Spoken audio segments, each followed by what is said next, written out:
penurunan. Di samping itu, daya beli masyarakat terhadap daging juga cukup rendah. Ini merupakan salah satu akibat dari adanya pandemi COVID. Masyarakat tidak terlalu berani beli daging karena khawatir. Harga udang dan rumput laut pada triwulan 2 2020 ini juga mengalami penurunan.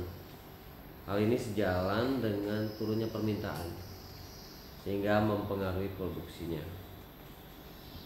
Pada sektor pertambangan dan penggalian, penurunan permintaan batu bara dari negara-negara tujuan ekspor juga terjadi. Begitu juga pada produk penggalian lainnya juga mengalami penurunan seiring dengan menurunnya pengerjaan proyek-proyek konstruksi. Kami sajikan juga grafik volume ekspor batu bara ya sepanjang triwulan 2 2020 dibandingkan dengan triwulan 1 2020 dan triwulan 2 2019. Jadi volume ekspor batu bara triwulan 2 2020 jika dibandingkan triwulan 1 2020 turun sebesar 27,26%. Sementara jika dibandingkan dengan kondisi triwulan 2 2019, volume ekspor batu bara mengalami penurunan sebesar 9,72%.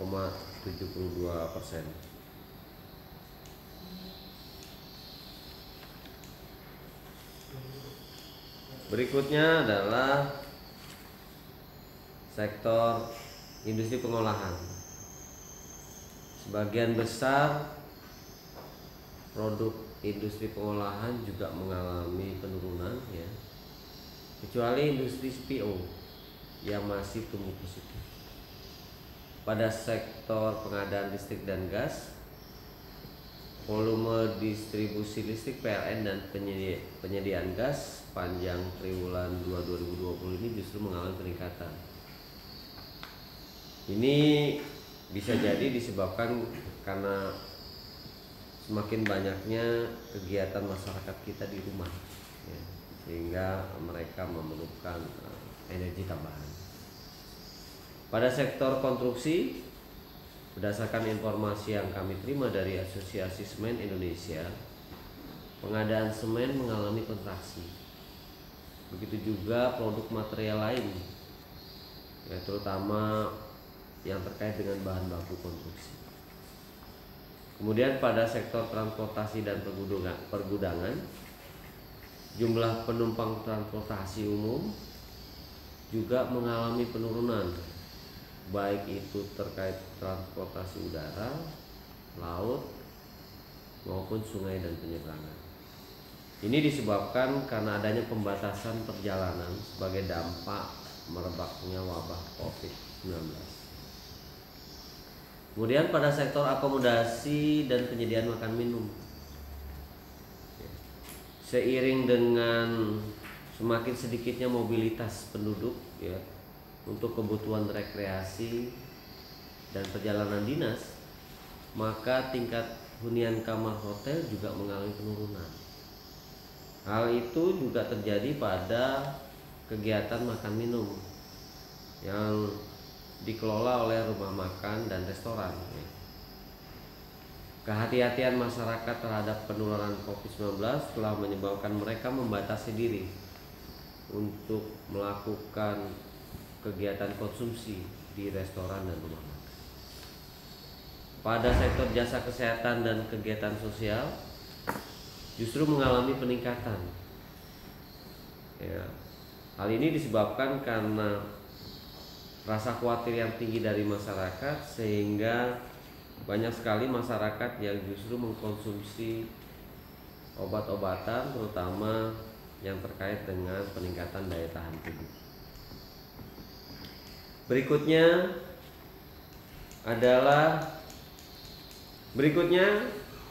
adalah catatan peristiwa dan fenomena dari sisi pengeluaran. Pengeluaran konsumsi rumah tangga sepanjang triwulan 2 2020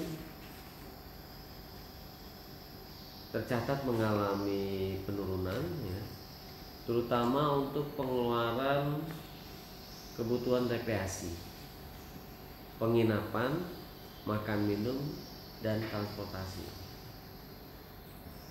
Ini bisa dipahami bahwa selama pandemi COVID-19 ini banyak masyarakat kita yang khawatir, baik karena merasa ketakutan terhadap penularan, tetapi ada juga karena pendapatannya berkurang untuk memenuhi kebutuhan lain. Kemudian dari sisi pengeluaran konsumsi lembaga non-profit, akibat adanya pembatasan sosial, kegiatan lembaga atau organisasi non-profit juga mengalami penurunan. Untuk pengeluaran konsumsi pemerintah, walaupun terjadi penurunan pada belanja modal, tetapi dengan adanya pemberian THR pada triwulan 2 ya, ini telah meningkatkan pengeluaran pemerintah ya. Walaupun terdapat masih ada sedikit pembatasan kebijakan terkait pembayaran THR ini. Jika sebelumnya seluruh PNS atau ASN menerima gaji 13, maka untuk tunjangan THR kali ini hanya diperuntukkan bagi eselon 3 ke bawah ya, dan tanpa komponen tunjangan kinerja.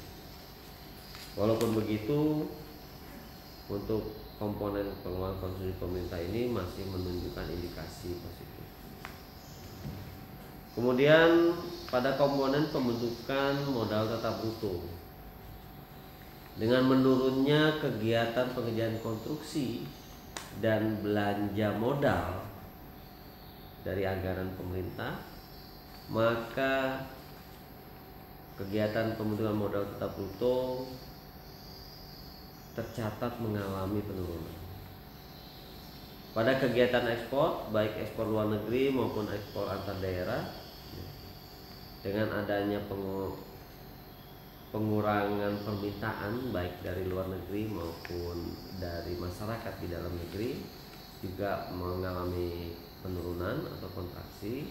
Begitu juga untuk kegiatan impor ya, baik luar negeri maupun dalam antar daerah juga mengalami penurunan.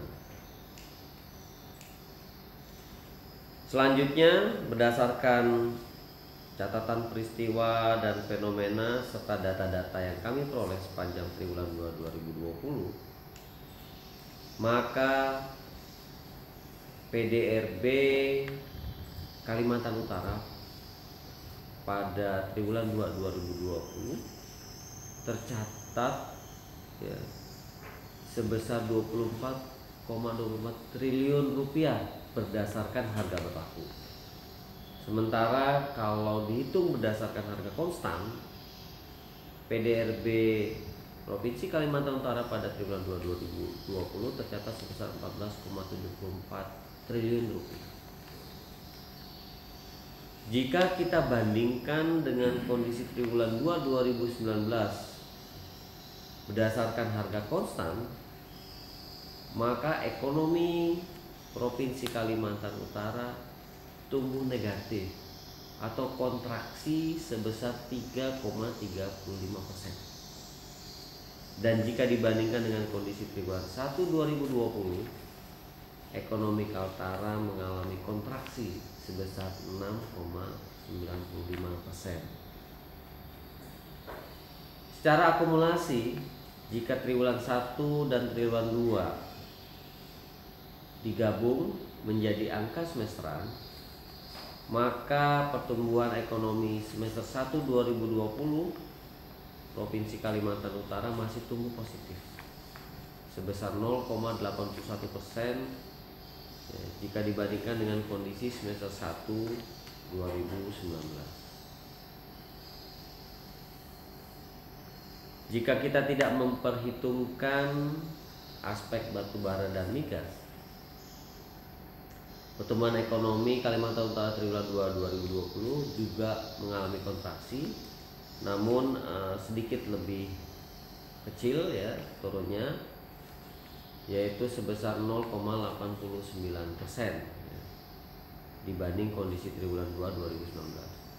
Sementara jika dibanding kondisi triwulan 1 2020 turun sebesar 5,95%. Secara akumulasi, perekonomian Kaltara selama semester 1 2020 dibanding dengan semester 1 2019 masih menunjukkan angka yang positif atau tumbuh positif sebesar 2,75%.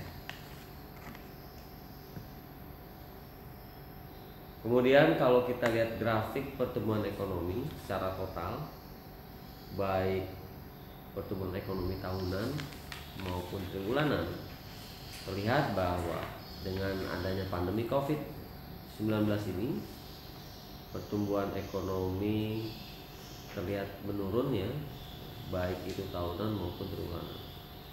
Bahkan untuk pola pertumbuhan triwulanan terlihat mengalami pergeseran ya, dari yang biasanya pada triwulan 2 tumbuh positif dibanding triwulan 1, maka untuk kondisi 2020 ini triwulan 2 justru mengalami pertumbuhan negatif dibanding triwulan 1. Pandemi COVID-19 telah merubah pola pertumbuhan ekonomi. Semoga pandemi ini tidak berkepanjangan sehingga permasalahan ekonomi bisa dengan cepat diatasi. Begitu juga pada grafik pertumbuhan ekonomi tanpa migas dan batu bara. Pola yang hampir sama dengan ekonomi total juga terjadi ya, di mana pada triwulan 2 baik pertumbuhan tahunan maupun triwulanan mengalami pertumbuhan negatif atau kontraksi. Secara rinci dapat dilihat pada pertumbuhan lapangan usaha. Kalau kita lihat dari sisi pertumbuhan triwulanan, 3 sektor yang mengalami pertumbuhan negatif atau kontraksi paling besar adalah pertama, sektor penyediaan akomodasi dan makan minum. Pada triwulan 2 2020 dibanding triwulan 1 2020 tumbuh negatif 22,08%. Kemudian sektor transportasi dan pergudangan ya, tumbuh minus 16,01% dan sektor konstruksi tumbuh minus 9,77%.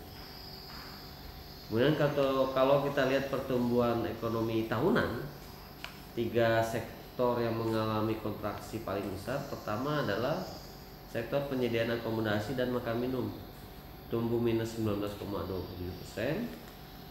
Kemudian sektor transportasi dan pergudangan tumbuh minus 13,66%, dan sektor pertambangan dan penggalian tumbuh minus 9,82%. Secara akumulasi pertumbuhan semester 1 ya, yang masih tercatat tumbuh positif sebesar 0,81%, ditopang oleh tingginya pertumbuhan terutama di 3 sektor. Pertama adalah jasa kesehatan dan kegiatan sosial, tumbuh sebesar 8,89% dibanding semester 1 2019. Sektor informasi dan komunikasi tumbuh sebesar 8,08%, dan sektor pengadaan listrik dan gas tumbuh sebesar 6,50%. Tentu di samping 3 sektor ini, beberapa sektor lain juga masih mengalami pertumbuhan positif. Kemudian kita lihat struktur dan pertumbuhan ekonomi di masing-masing sektor. Ekonomi Kaltara seperti kita pahami bersama masih didominasi oleh 6 sektor utama, yaitu sektor pertambangan dan penggalian, pertanian, kehutanan dan perikanan, konstruksi, perdagangan, industri pengolahan, dan sektor transportasi dan pergudangan. Dari 6 sektor utama ini, hanya satu sektor yang tumbuh positif, yaitu sektor pertanian, kehutanan, dan perikanan. Sektor pertambangan dan penggalian yang merupakan sektor paling dominan di Kaltara dengan kontribusi sebesar 25,62%, terkontraksi sebesar 9,82%.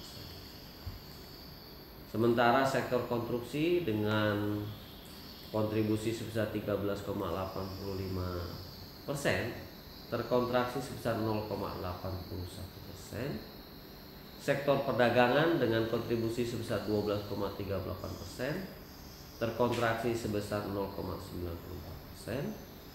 Sektor industri pengolahan dengan kontribusi sebesar 9,0% terkontraksi sebesar 6,92%, dan sektor transportasi dan pergudangan dengan kontribusi sebesar 6,33% terkontraksi sebesar 13,66%. Jadi hanya sektor pertanian, kehutanan, dan perikanan yang memberi kontribusi sebesar 16,90% yang mengalami pertumbuhan positif sebesar 2,82%. Sebetulnya ada beberapa sektor yang pada saat triwulan 2 2020 ini masih mengalami tumbuh positif, ya. Beberapa diantaranya adalah sektor pendidikan, informasi dan komunikasi, jasa kesehatan, lalu pengadaan listrik dan gas. Namun mengingat kontribusinya terhadap perekonomian Kalimantan Utara tidak terlalu besar, maka pertumbuhan positif yang dialami oleh sektor-sektor ini tidak berdampak besar terhadap pertumbuhan ekonomi Kalimantan Utara. Begitu juga kalau kita lihat pertumbuhan ekonomi tahunan tanpa migas dan batu bara, ya. Sektor-sektor dominan, ya, yang memiliki kontribusi paling besar umumnya tumbuh negatif, ya, kecuali sektor pertanian.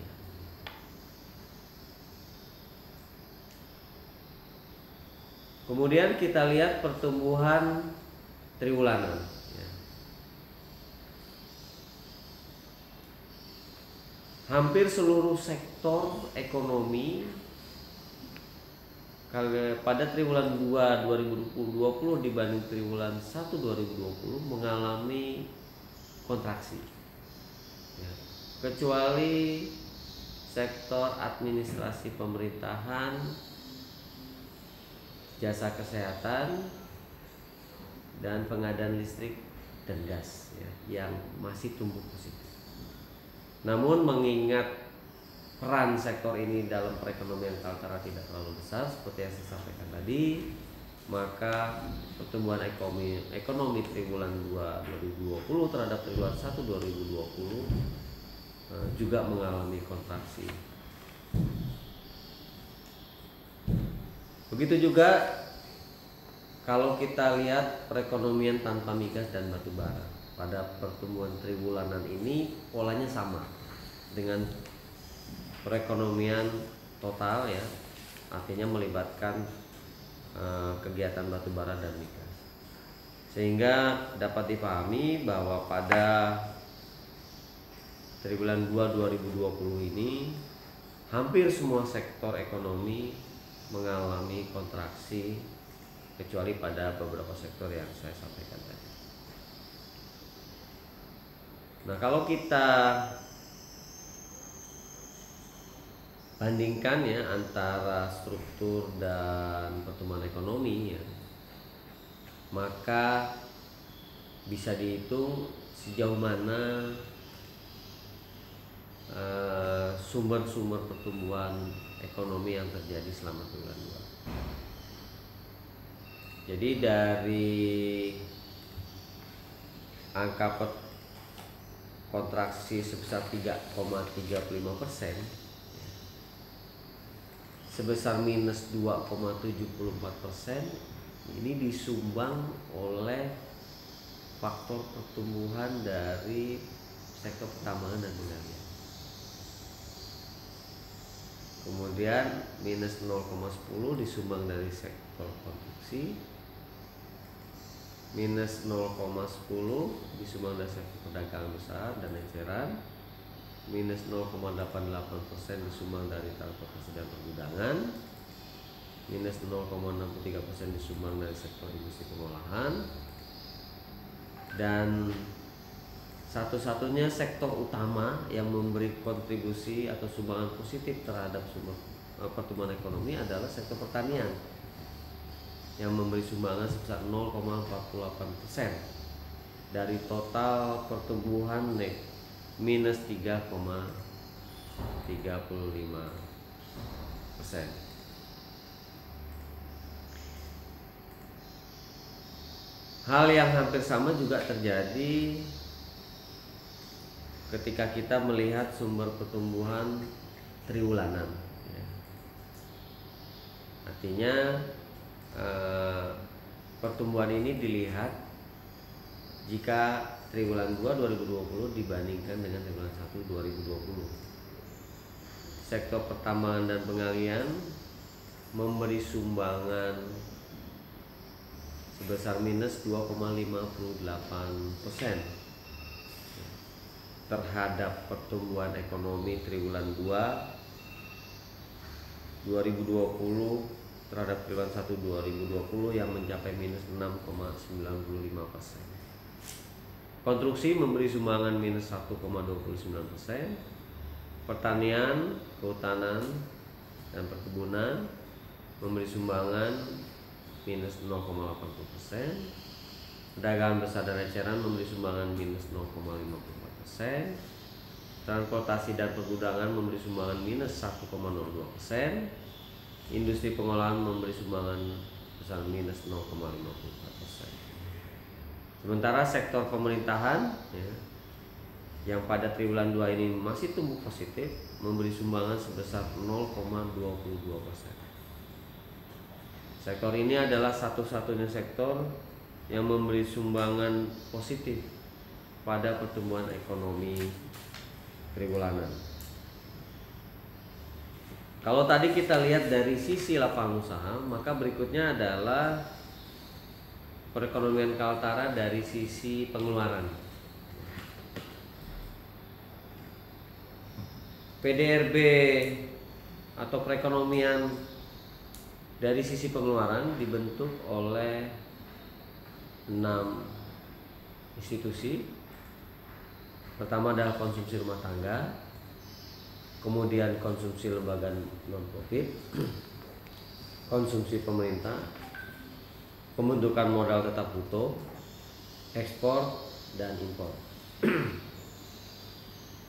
Dari 6 institusi ini, untuk pertumbuhan triwulanan yang sebesar minus 6,95%, hanya institusi konsumsi pemerintah saja yang masih tumbuh positif sebesar 46,07%. Jadi kalau kita lihat grafik yang saya maksud ini ada di sebelah kiri. Institusi lainnya seperti konsumsi rumah tangga mengalami kontraksi sebesar 3,74%. Konsumsi lembaga non-profit terkontraksi sebesar 3,49%.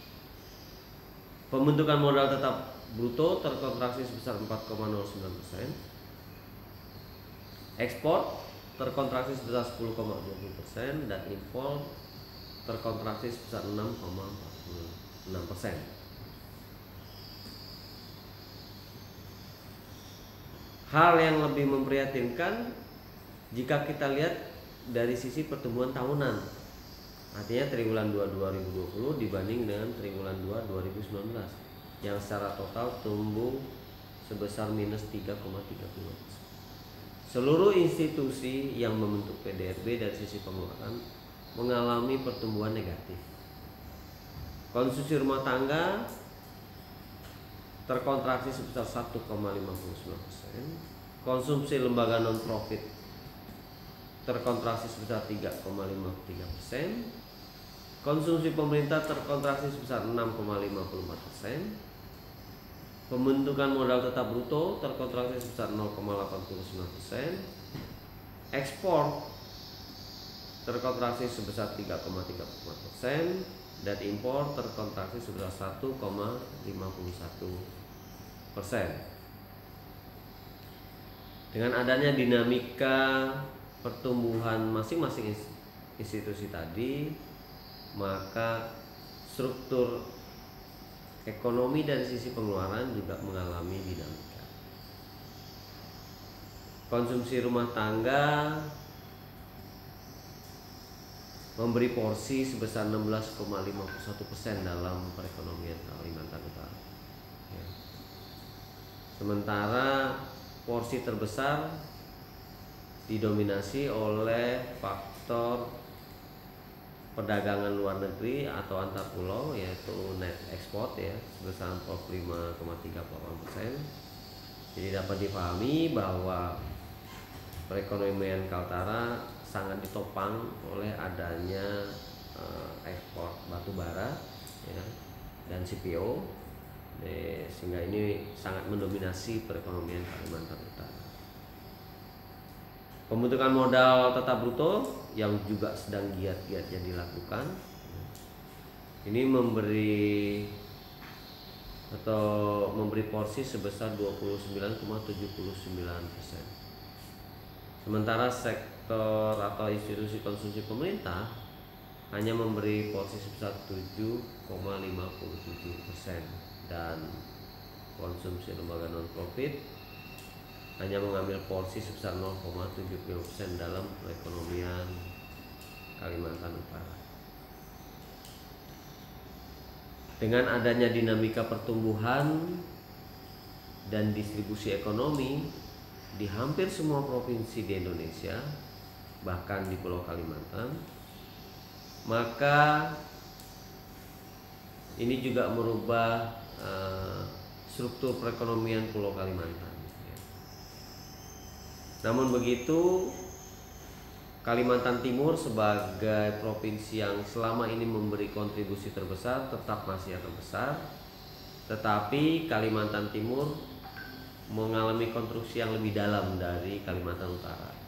Kalimantan Timur pertumbuhan ekonominya selama triwulan 2 2020 dibanding triwulan 2 2019 terkontraksi sebesar 5,46%. Tetapi karena skala ekonominya memang sudah besar, maka kontribusinya pada perekonomian Pulau Kalimantan masih yang terbesar ya, sebesar 49,09%. Sementara Kalimantan Utara sendiri walaupun mengalami kontraksi sebesar 3,35%, tetapi kontribusinya di Kalimantan relatif ya masih terus terjaga ya, sebesar 7,98%. Walaupun pertumbuhan minus yang dialami oleh Kalimantan Utara tidak terlalu dalam, tetapi provinsi lain ya yang juga tidak dalam adalah Kalimantan Selatan dan Kalimantan Tengah ya.